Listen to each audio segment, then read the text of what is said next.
Si te hablo de imperios, probablemente lo primero que se te venga a la cabeza es el romano. Pero, ¿y si te dijera que mucho antes, en Mesopotamia, se forjó el primer imperio conocido de la historia? Quédate conmigo y descúbrelo. Después de la batalla de Uruk, el semita Sargón se hizo con el control de toda Sumeria y creó esta nueva forma de gobierno que conocemos como imperio. Pero este Sargón, ¿de dónde viene? ¿Cuáles son sus orígenes? Lo cierto es que de sus primeros años no se sabe nada. Según la leyenda de Sargón, una tablilla encontrada en la biblioteca de Asurbanipal en Nínive, fue hijo de una sacerdotisa que, al no poder quedarse con el bebé, lo abandonó en una cesta en el río Tigris. Seguro que esta historia también te suena de cierto personaje bíblico. La corriente llevó la cesta con el bebé a la orilla donde un personaje llamado Aki, el irrigador, lo encontró y lo adoptó como hijo. Esto ocurrió en Kish, ciudad del centro de Mesopotamia, donde alrededor del 3000 a.C. los acadios, la tribu semita a la que pertenecía Sargón, llegaron y establecieron su área de influencia. El misterioso joven creció y se convirtió, con el tiempo, en el copero del rey Ur-Zababa. Años después, ante la amenaza de Lugal-Saggesi, un rey de la ciudad de Umma, que a la fuerza estaba unificando toda Sumeria, región que estaba formada por ciudades-estado enfrentadas entre sí, y que este rey por primera vez estaba unificando políticamente. Ante esta amenaza, el rey de Kish envió a Sargón en una delegación con un mensaje para el rey sumerio. No se sabe el contenido de este mensaje, pero, según cuenta la leyenda, pedía que matara a Sargón. Y aquí es donde llega el momento cumbre de esta historia, porque Lugal-Saggesi no quiso matar a Sargón. Y fíjate cómo es el destino. Este rey tuvo en sus manos la vida de aquel que años después iba a humillarlo y a derrotarlo. En vez de eso, Lugal-Saggesi pidió a Sargón que se uniera a su causa y juntos marcharon sobre Kish y la conquistaron. Ur-Zababa escapó y se ocultó. No se supo cuál fue su fin. Lo que tampoco se sabe es cómo se truncó esta alianza entre Sargón y Lugal-Saggesi.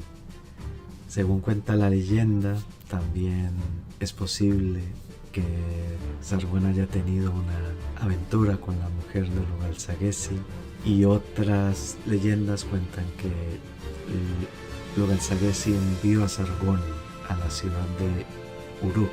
Sea como fuere, Sargón sí que reunió un ejército y marchó sobre Uruk y la conquistó. El rey Lugal-Saggesi convocó a 50 gobernadores de su reino, reunió un gran ejército, marchó sobre Sargón, pero fue derrotado, capturado y llevado encadenado como un perro a la ciudad santa de Nippur, donde fue expuesto en el templo de Enlil para que los viandantes le escupieran. Sargón, para celebrar su gran victoria, edificó una ciudad de nueva planta a la que llamó Agadé, y desde ahí empezó a formar el que sería el primer imperio del que hay registros. Según cuenta una tablilla, Sargón venció en 34 batallas. En sus campañas se apoderó de Elán, marchó hacia el norte conquistando Mari, Asur y Nínive. Y puede que incluso llegara más lejos y conquistara Chipre, el Líbano y llegara hasta los montes Tauro en la actual Turquía. Aparte de un gran conquistador, también demostró ser un administrador excelente.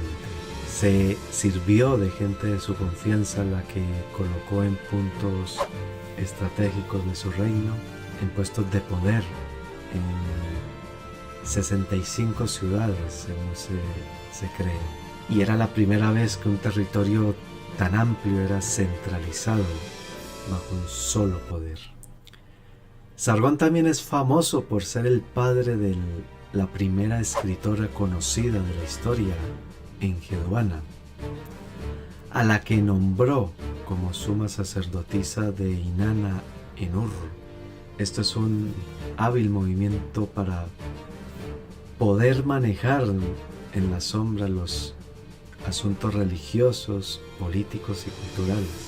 La estabilidad que trajo esta nueva forma de gobierno dio lugar a la construcción de caminos, mejoras en el regadío y el aumento del comercio.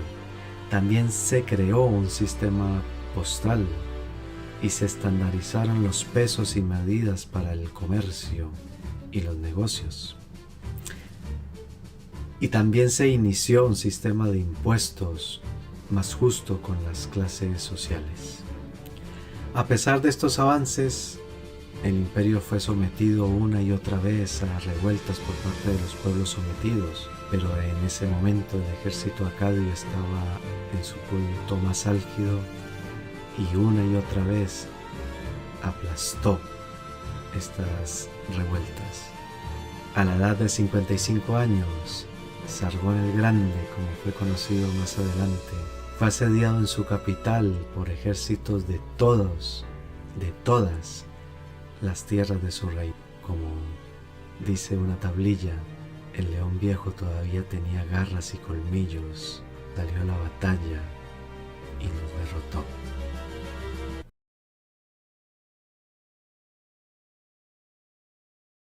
De 2254 a 2218 a.C., el imperio acadio fue gobernado por el nieto de Sargón el Grande, quien llevaría el reino a su máxima extensión. Tal fue su poder que Naram-Sin se consideró a sí mismo un dios en vida. Pero había un territorio de su vasto imperio que era fuente de problemas: los montes sagros. Estas montañas eran habitadas por tribus nómadas y una de ellas eran los Luyubi, que se cree eran los ancestros de los kurdos. El poderoso rey lanzó una campaña contra los Luyubi, pero a pesar de los esfuerzos de su ejército, fue un fracaso. Naram-Sin hubo de negociar con el líder nómada para salvar la situación y volver con honor a Akkad, y se cree que su famosa estela de la victoria es pura propaganda.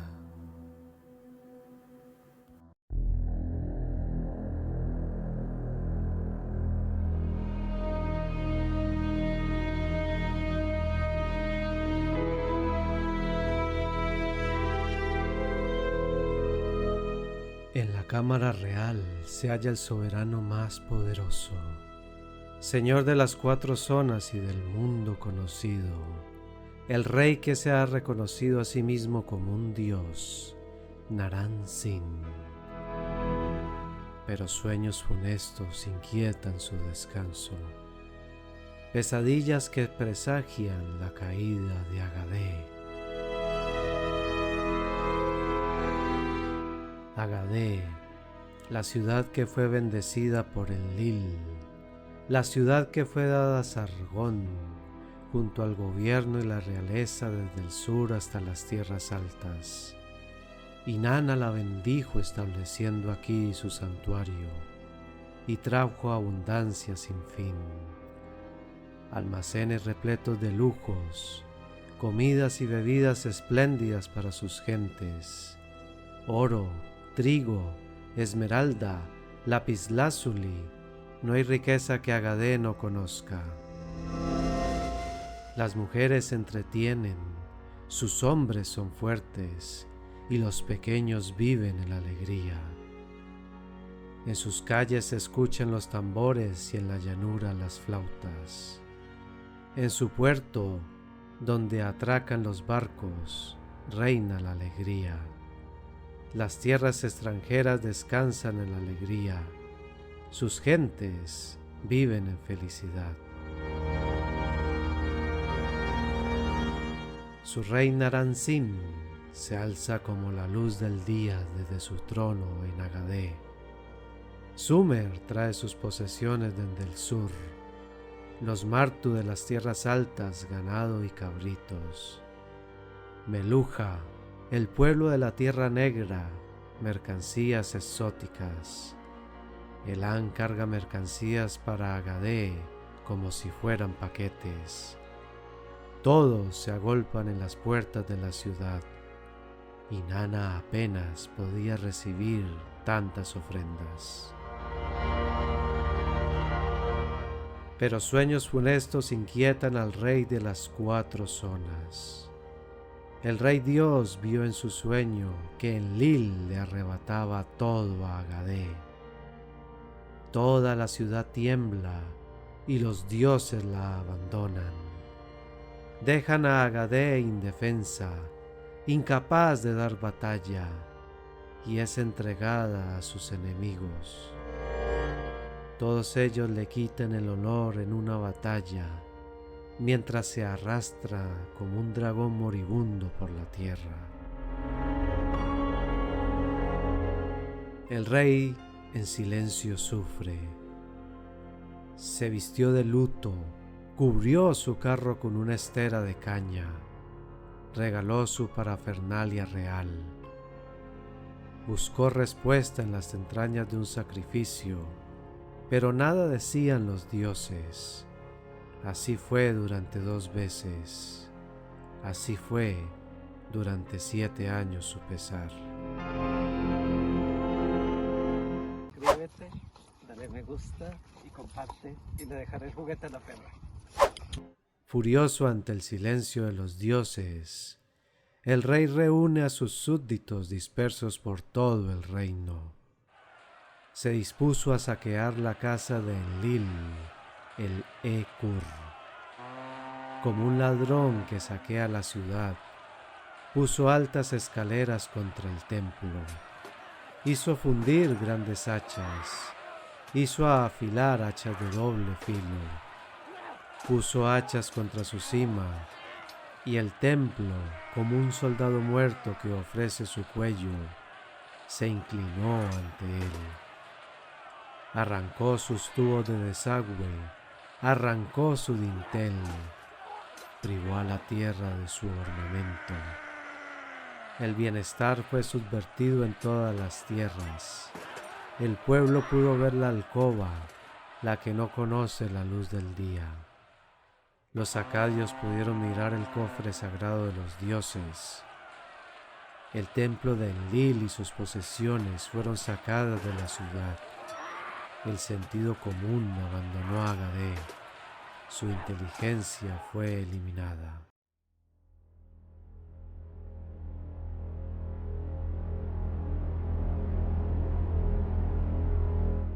Enlil, la tormenta rugiente que reina sobre la tierra, estaba pensando qué debía ser destruido a cambio de su templo Ekur, y levantó su mirada a las montañas de Gubin. Enlil sacó de las montañas a aquellos que no se parecen a otros pueblos, que no se consideran parte de la tierra, los guteos. Pueblo desenfrenado, con inteligencia pero con instintos caninos y rasgos de mono. Por deseo de Enlil, ellos extendieron sus brazos por la llanura. Nada escapaba a sus garras, nadie se alejaba de ellas. Ya no había mensajeros por las carreteras, ni por las barcas en los ríos, como si fuera antes de la época en que se construyeron y fundaron las ciudades. Los cultivos no produjeron grano, las aguas no daban peces, las espesas nubes no daban lluvia, la planta no creció. La gente se agitaba de hambre. Los que se acostaban en el tejado morían en el tejado. Los que se acostaban en la casa no eran enterrados. Las narices se golpeaban, las cabezas se aplastaban, las narices se amontonaban, las cabezas se sembraban como semillas. La gente honrada se confundía con los traidores. Los héroes yacían muertos sobre los héroes. La sangre de los traidores corría sobre la sangre de los hombres honrados. Aquellos que sobrevivieron a esos años no contuvieron el grito: ¡ay de mi ciudad! ¡Ay de su pueblo! Sus mujeres jóvenes no se contuvieron de rasgar sus cabellos. Sus jóvenes no se contuvieron de afilar sus cuchillos. Sus lamentos hicieron que Enlil entrara en su sagrada alcoba y se acostara en ayunas.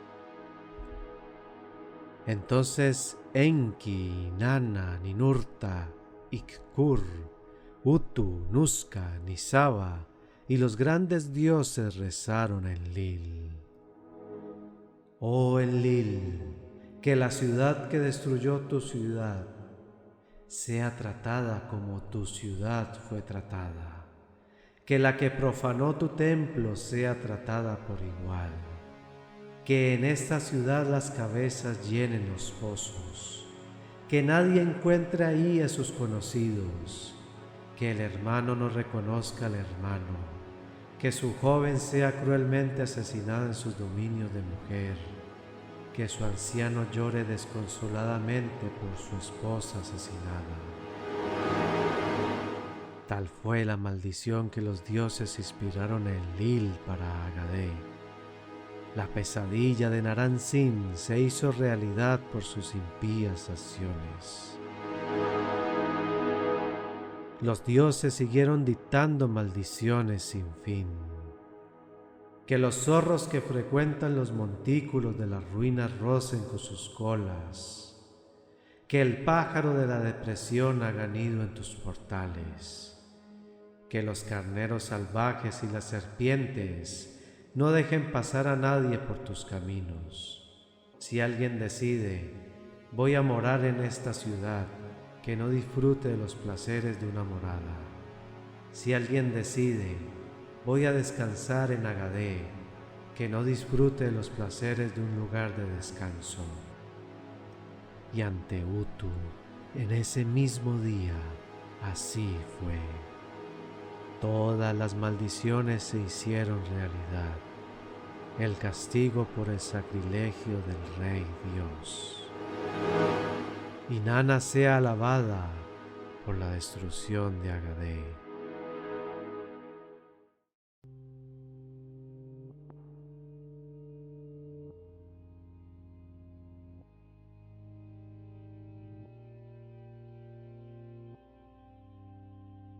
Cientos de años antes del ascenso de Roma, de las fulgurantes campañas de Alejandro Magno o de las conquistas persas en Oriente, en Mesopotamia floreció el primer estado que puede ser considerado un imperio. Esto es, la unión de varias etnias o pueblos bajo el mando de un solo gobernante. Fue en el 2334 a.C. Nacía el Imperio Acadio de la mano de Sargón el Grande. Pero como todo imperio, su grandeza fue efímera. Hoy viajaremos a los últimos años de este reino que, en su tiempo, fue la joya de la civilización. Según la maldición de Agade, la caída del imperio se debió a un castigo divino impuesto por Enlil, para castigar al nieto de Sargón, Naram-Sin. Este había arrasado el templo de la divinidad, y para castigarlo el dios envió a los bárbaros guteos a destruir la capital imperial, Agadé. Pero la historia real es diferente. Lo cierto es que el imperio no terminó con Naram-Sin. De hecho, este rey, cuarto de la dinastía fundada por Sargón, fue junto a su abuelo uno de los reyes más importantes. Bajo su reinado el imperio acadio alcanzó su máxima expansión. Naram-Sin proclamó ser un dios viviente, lo que consolidó su poder. Sin embargo, el precio de su ambición fue alto. Las constantes guerras llevadas por el rey dios debilitaron al imperio, y su hijo y sucesor, Charkalisharri, no pudo hacer frente a la situación.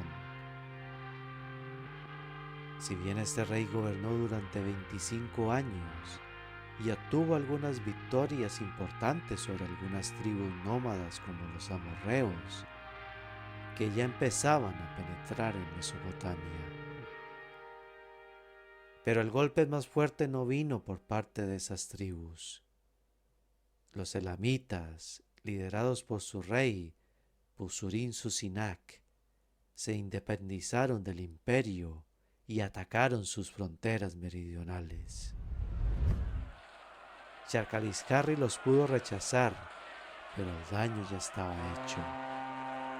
Quizás fruto de las tensiones internas y externas a las que estaba sometido el imperio, el rey moría asesinado en una conjura palaciega.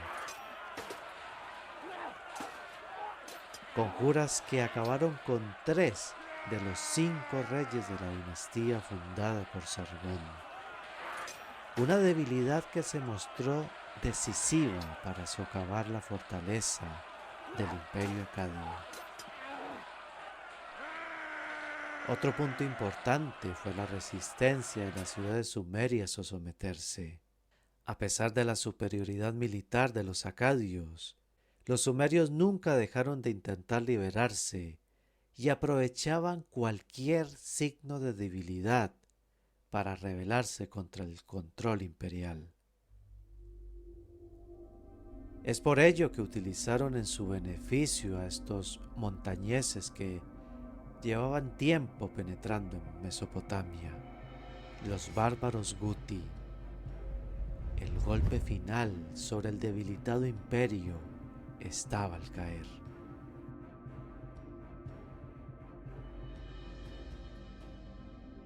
Después de la muerte de Charkalisharri, su hijo no accedió al trono. Terminaba así la dinastía fundada por Sargón.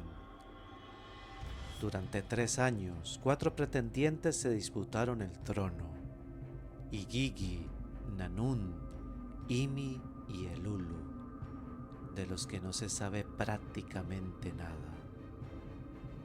Pasado este tiempo accedió al trono Dudu, y su hijo y sucesor, Chudurul, mantuvo la afición del imperio durante unos años, de 2168 a 2154 a.C.